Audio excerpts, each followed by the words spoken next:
Hello বন্ধুরা, শিক্ষায়ন টিউটোরিয়ালের পক্ষ থেকে তোমাদের সবাইকে স্বাগত। আজকে আমি আলোচনা করব উচ্চ মাধ্যমিক 2024-25 শিক্ষাবর্ষে রাষ্ট্রবিজ্ঞান বিষয়ের কিছু লাস্ট মিনিট প্রশ্ন নিয়ে। এখানে আমি মাত্র 6টি বড় প্রশ্ন বেছে দেবো, যেগুলো ভেরি ইম্পর্টেন্ট আমার মনে হয়েছে।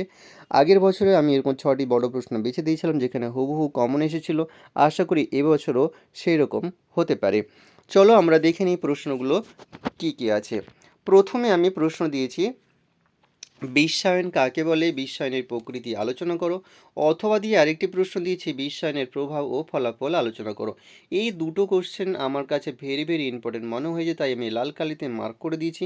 ভিডিওতে বলে রাখি, যারা পড়াশোনায় মোটামুটি ভালো তারা এই লাল কালিতে মার্ক করা প্রশ্নগুলো অবশ্যই পড়ে যাবে। যারা পড়াশোনায় খুবই ভালো বা ভালো রেজাল্ট করতে চাও, তাহলে এখানে যে প্রশ্নগুলো আছে সেখানে সব কটা প্রশ্ন করে যাবে, তাহলে 40 নম্বরের প্রশ্ন হুবহু কমন পাবে, এইটুকুও আশা রাখি। চলো পরের প্রশ্ন আমরা দেখে নেব। পরের প্রশ্ন আছে, জাতীয় স্বার্থ বলতে কি বোঝো? তারপরের প্রশ্ন দিচ্ছে, উদারনীতিবাদ বলতে কি বোঝায়? উদারনীতিবাদের মূল নীতিগুলি আলোচনা করো। পরের প্রশ্ন, ক্ষমতা স্বতন্ত্রীকরণ নীতির পক্ষে ও বিপক্ষে যুক্তিগুলি আলোচনা করো।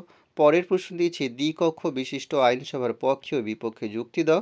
পরের প্রশ্ন, এক কক্ষ বিশিষ্ট আইনসভা বলতে কি বোঝো? এক কক্ষ বিশিষ্ট আইনসভার পক্ষে ও বিপক্ষে যুক্তি দাও।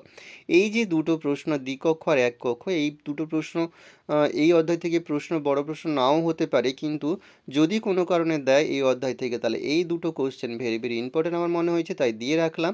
তোমরা চাইলে এই দুটো কোশ্চেনকে স্কিপও করতে পারো। পরের প্রশ্ন দিচ্ছি, ভারতের রাষ্ট্রপতির ক্ষমতা ও কার্যাবলী আলোচনা করো। তারপরের প্রশ্ন, ভারতের মুখ্যমন্ত্রীর ক্ষমতা ও পদমর্যাদা বিশ্লেষণ করো। এই যে দুটো প্রশ্ন বললাম, দুটোর মধ্যে একটা আসার সম্ভাবনা খুব বেশি আছে। পরের প্রশ্ন, ভারতের সুপ্রিম কোর্টের গঠন, ক্ষমতা ও কার্যাবলী আলোচনা করো। এইটাও ভেরি ইম্পর্টেন্ট প্রশ্ন রয়েছে। পরের প্রশ্ন, লোক আদালত বলতে কি বোঝায়?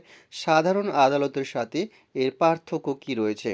পরের প্রশ্ন, লোক আদালতের গঠন ও কার্যাবলী আলোচনা করো। পরের প্রশ্ন, ক্ষমতা কাকে বলে? আন্তর্জাতিক ক্ষমতার উপাদানগুলি বিশ্লেষণ করো। পরের প্রশ্ন, উদারনীতিবাদ বলতে কি বোঝায়? উদারনীতিবাদের মূলনীতিগুলি আলোচনা করো। পরের প্রশ্ন, ভারতের পার্লামেন্টের ক্ষমতা কার্যাবলী আলোচনা করো। তারপরের প্রশ্ন, ক্রেতা সুরক্ষা আদালতের ক্ষমতা ও কার্যাবলী আলোচনা করো। এই যে প্রশ্নগুলো দিলাম, এগুলো ভেরি ইম্পর্টেন্ট, তোমরা দেখে নিও। তোমাদের পরীক্ষার আগাম শুভেচ্ছা রইল। সবাই ভালো করে পড়তে থাকো। এখানেই শেষ করলাম।